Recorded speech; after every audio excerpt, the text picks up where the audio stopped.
اعوذ باللہ من الشیطان الرجیم بسم اللہ الرحمن الرحیم الذین ينفقون اموالهم باللیل والنہار سرا وعلانیۃ، جو لوگ اپنے مال خرچ کرتے ہیں رات اور دن پوشیدہ اور اعلانیہ، فلہم اجرہم عند ربہم، تو ان کا اجر ان کے رب کے پاس محفوظ ہے، ولا خوف علیہم ولا هم يحزنون، اور ان پر نہ کوئی خوف ہوگا اور نہ ہی وہ غمگین ہوں گے۔ یہ کیفیات بار بار قرآن پاک میں آتی ہیں، پہلے بھی ہم نے سمجھا، آئندہ بھی جانیں گے انشاءاللہ تعالی کہ غم ماضی کے بارے میں ہوتا ہے، خوف آئندہ کے بارے میں، نہ ان کو خوف ہوگا اور نہ وہ غمگین ہوں گے۔ اللہ اپنی راہ میں ہمیں دن رات خرچ کرنے کی توفیق عطا فرمائے۔ اب ربا کی ممانعت کا ذکر آ رہا ہے۔ ربا کو اردو میں ہم سود کہتے ہیں، بیاج بھی کہتے ہیں، اسی طریقے پر جو ہے وہ انگریزی میں جو نام دے دیں وہ ربا ربا ہی ہے۔ ہاں، ایڈڈ ویلیو کہہ دیں، مارک اپ کہہ دیں، پروفٹ کہہ دیں، جو کچھ بھی کہہ دیں، آگے تعریف بھی آ جائے گی کہ ربا ہے کیا۔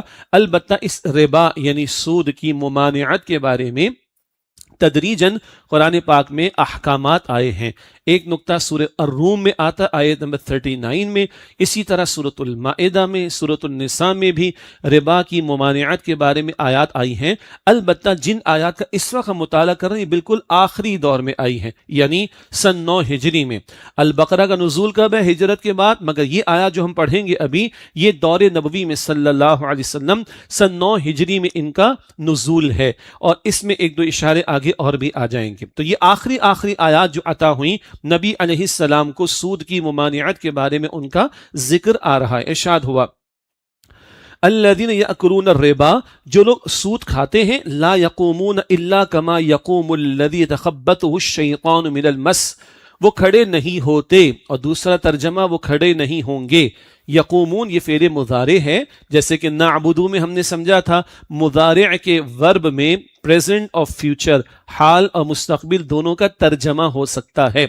فرمایا کہ الذین یأکلون الربا، جو لوگ ربا یعنی سود کھاتے ہیں، لا یقومون الا کما یقوم الذی یتخبطہ الشیطان من المس، وہ نہیں کھڑے ہوتے یا نہیں کھڑے ہوں گے مگر جیسے وہ شخص کھڑا ہوتا ہے جسے شیطان نے چھو کر پاگل کر دیا ہو۔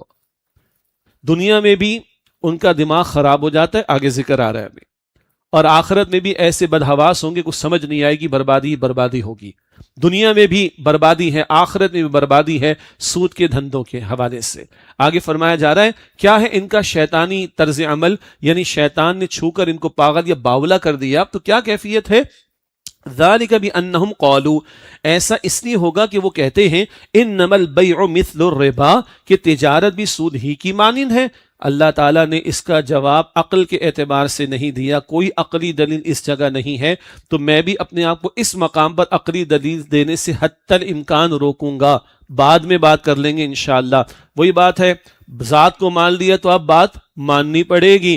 دنیا والے کیا کہہ رہے ہیں؟ جن کو شیطان نے چھو کر باولا اور پاگل کر دیا، ان کا دماغ خراب ہو گیا ہے، وہ کیا کہتے ہیں؟ انما البیع مثل الربا، کہ تجارت بھی سود ہی کی مانند ہے۔ حالانکہ تجارت ہوتی سب کو پتا ہے، میں نہیں بحث میں جا رہا، ٹھیک ہے؟ اور ربا کیا ہے؟ سود، قرض کے اوپر کمانا، بیٹھے رہنا، ملتا رہے گا، زمین آسمان کا فرق۔ لیکن اللہ کیا فرما رہے؟ دو ٹوک انداز میں، کیٹیگوریکل انداز میں، وَأَحَلَّ اللَّهُ الْبَيْعَ وَحَرَّمَ الرِّبَا، حالانکہ اللہ نے تجارت کو حلال فرمایا ہے اور سود کو حرام کیا ہے۔ تجارت کیا ہوتی ہے بچے کو پتا ہے، ریڑی والے کو بھی پتا ہے تجارت کیا ہوتی ہے، انڈسٹری چلانے والے کو بھی پتا ہے تجارت کیا ہوتی ہے، سب کو پتا ہے۔ تجارت سمجھ آ جائے گی، سود سمجھ آ جائے گا، سیدھی سی بات۔ تجارت کی بالکل اپوزٹ ہے سود کی کیفیت، سیدھی سی بات۔ آگے ایک آیت میں خود اللہ نے اشارہ کیا، وہاں ایک اور بات عرض کر دوں گا، سود کہتے کسے ہیں، مگر سود ہے حرام، یہ بات واضح ہے بالکل دو ٹوک انداز میں۔ وَأَحَلَّ اللَّهُ الْبَيْعَ وَحَرَّمَ الرِّبَا، حالانکہ اللہ نے تجارت کو حلال فرمایا ہے اور سود کو حرام کیا ہے۔ فَمَنْ جَاءَهُ مَوْعِظَةٌ مِّن رَّبِّهِ فَانتَهَىٰ فَلَهُ مَا سَلَفَ، لہذا جس کے پاس اس کے رب کی طرف سے نصیحت آئی پھر وہ باز آ جائے تو جو حرمت سود سے پہلے لے چکا ہے وہ اسی کا ہے، جو ہو چکا وہ ہو چکا، فَلَهُ مَا سَلَفَ، وہ اسی کا ہے۔ اب چیپٹر کلوز۔ وَأَمْرُهُ إِلَى اللَّهِ، اور اس کا معاملہ اللہ تعالیٰ کے حوالے ہے۔ ہاں، ایک ڈراوا ہے کہ پکڑ کا امکان ہو سکتا ہے، لیکن دو ٹوک بات کیا آئی ہے، جو ہو چکا سو ہو چکا، آئندہ کے لیے باز آ جاؤ، لیکن ایک ڈراوا ہے اس کے اندر بھی۔ وَأَمْرُهُ إِلَى اللَّهِ، اور اس کا معاملہ اللہ کے حوالے ہے۔ وَمَنْ عَادَ فَأُولَٰئِكَ أَصْحَابُ النَّارِ، اور جو دوبارہ ایسا کرے پھر سود کے دھندے میں ملوث ہو، وہی لوگ فَأُولَٰئِكَ أَصْحَابُ النَّارِ، تو وہی آگ والے ہیں، ہم فیہا خالدون، وہ اس میں ہمیشہ رہنے والے ہیں۔ سود کا انجام کدھر ہے؟ جہنم میں۔ اللہ تعالی ہم سب کو جہنم کے عذاب سے محفوظ فرمائے۔ یمحق اللہ الربا ویربی الصدقات، اللہ سود کو مٹاتا ہے اور صدقات کو بڑھاتا ہے، یہ اللہ فرما رہا ہے، اور یہی بات اللہ کے رسول فرما رہے ہیں علیہ السلام۔ بالکل ذات کو مانا، بات کو مانے۔ اللہ سود کو مٹاتا ہے۔ 100 دے کر تم نے 110 لیا، 10 روپیہ سود ہے، تمہارا خیال ہے کہ 110 یہ بڑھ گیا، نہ، اللہ مٹاتا ہے۔ ویربی الصدقات، اور اللہ صدقات کو بڑھاتا ہے۔ 100 روپیہ تمہارے پاس تھا، مثلا تم نے 2.5 روپے زکوٰۃ دے دی یا 5 روپے صدقہ دے دیا، 100 سے کتنا ہو گیا؟ 95 ہو گیا۔ تمہاری عقل کیا کہہ رہی، تمہاری فگر کیا بتا رہی ہے، تمہارے اکاؤنٹس کیا بتا رہے، کم ہو گیا؟ اللہ کے رسول کہتے ہیں نہیں، یہ بڑھ گیا۔ اللہ اکبر۔ ساری اس کی لاجیکل ایکسپلینیشن پھر کسی اور موقع پر، یہاں میری قطعاً ہمت نہیں ہے۔ جب اللہ نے کہہ دی حرام تو حرام، دیٹس اٹ، حکمت بعد میں سمجھیں گے انشاءاللہ تعالی، یہاں میں روک رہا ہوں، پھر کسی موقع پر بات آ جائے گی انشاءاللہ۔ لیکن یمحق اللہ الربا، اللہ سود کو مٹاتا ہے، ویربی الصدقات، اور صدقات کو بڑھاتا ہے۔ اور سنن ابن ماجہ میں حضور علیہ السلام کی حدیث، سود کا لازمی نتیجہ تباہی ہے، اور صدقات سے مال کبھی کم نہیں ہوتا۔ واللہ لا يحب كل كفار اثیم، اور اللہ کسی ناشکر گنہگار کو پسند نہیں کرتا۔ ان الذين آمنوا وعملوا الصالحات، بے شک وہ لوگ جو ایمان لائے اور انہوں نے نیک اعمال کیے، واقاموا الصلاة وآتوا الزکاة، اور انہوں نے نماز قائم کی اور زکوٰۃ ادا کی، لهم اجرهم عند ربهم، ان کا اجر ان کے رب کے پاس محفوظ ہے۔ جہاں جہاں سود کی ممانعت نظر آئے گی نا قرآن پاک میں، وہاں وہاں انفاق کا ذکر ملے گا بار بار۔ تو مال اضافی ہے تو بہترین استعمال انفاق ہے، اور مال اگر اضافی اور تو بدترین استعمال کیا ہے؟ سود کے دھندوں میں لگا کر کمانا۔ بار بار انفاق کا ذکر ربا کے ساتھ، سود کی ممانعت کے ساتھ قرآن پاک میں آیا ہے۔ فرمایا کہ لہم اجرہم عند ربہم، ان کا اجر ان کے رب کے پاس محفوظ ہے۔ ولا خوف علیہم ولا ہم یحزنون، اور ان پر نہ کوئی خوف ہوگا اور نہ ہی وہ غمگین ہوں گے۔ اب جو آیت ہے اور اس کے بعد والی آیت بہت توجہ سے سماعت فرمائیے گا۔ یا ایھا الذین آمنوا اتقوا اللہ، اے ایمان والو اللہ سے ڈرو، وذروا ما بقی من الربا، اور چھوڑ دو جو سود کسی کے ذمے باقی رہ گیا ہے، ان کنتم مؤمنین، اگر تم سچے مومن ہو۔ بعض الفاظ ترجمے میں وہ محذوف کے اعتبار سے میں استعمال کر رہا ہوں، جیسے کہ ذکر پہلے بھی آتا رہا ہے۔ آیت کی کنسٹرکشن دیکھیے، پہلے الفاظ آیت کے یا ایھا الذین آمنوا، اے ایمان والو۔ آیت کے آخری الفاظ کے ان کنتم مؤمنین، اگر تم ایمان والے ہو۔ آیت کے شروع میں ایمان والو، آخر کے آیت میں ایمان والو، درمیان میں کہا اللہ سے ڈرو، اللہ اکبر، اتقوا اللہ، اور پھر کہا کہ ربا کو چھوڑ دو۔ تو ایمان اور ربا ایک جگہ جمع نہیں ہو سکتے، ایمان اور سود ایک جگہ جمع نہیں ہو سکتے۔ آیت واضح ہے، اور سنیے شدید ترین الفاظ اللہ کی طرف سے، بہت بڑی وارننگ، بہت بڑی دھمکی، بہت بڑا ڈراوا۔ فَإِن لَمْ تَفْعَلُوا فَأَذَنُوا بِحَرْبٍ مِّنَ اللَّهِ وَرَسُولِهِ، پھر اگر تم نے ایسا نہ کیا تو اللہ اور اس کے رسول علیہ السلام کی طرف سے اعلان جنگ سن لو۔ Then you are at war with Allah subhanahu wa ta'ala and his messenger صلی اللہ علیہ وآلہ وسلم۔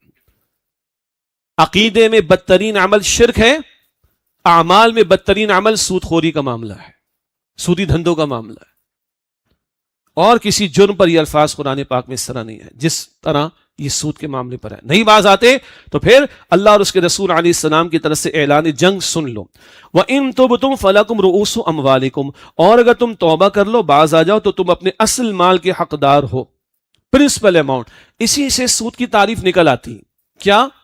پرنسپل، کسی کو کچھ قرض دیا تو اس پر کوئی بھی اضافہ جو ہے وہ سود ہے، دیٹس اٹ۔ اور بعض احادیث کی روایات کی روشنی میں یہ اصول مفسرین نے بیان فرمایا ہے، کل قرض جر منفعتا فہو الربا، کل قرض، ہر قرض، جر منفعتا، جس سے منفعت نفع ملے، فہو الربا، وہ کیا ہے؟ ربا ہے۔